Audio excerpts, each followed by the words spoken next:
Magandang buhay everyone! Happy Saturday! Breakfast po tayo ngayon. Ayan po ang aking prepare. Nagluto ako ng tinapa, ng danggit, at nagready ako ng kamatis. Of course, ang sarap ng danggit. Danggit from the Philippines. Yehey! Pasalubong po yan at nagluto ako. Alam niyo ba ang ginawa ko sa itlog? Hindi basta itlog kasi nakakamiss ko naman. Nilagyan ko po siya ng sibuyas, ang ating itlog. Para maiba-iba naman, hindi puro itlog na prito lang.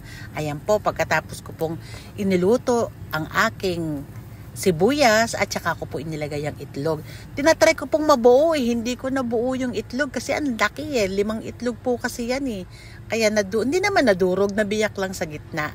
Ayan po ang aking niluto for today's video. Tinapa with kamatis. Of course, di mawawala ang ating danggit from the Philippines. At nag-fried rice po ako. Ayan po kasi nasayang po kasi ako sa bigas namin kagabi dahil walang kumain. Kaya pinried rice ko po siya.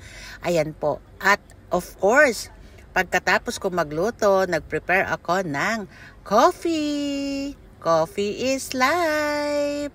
Ayan po, kain na tayo ngayon, mga kamamshi.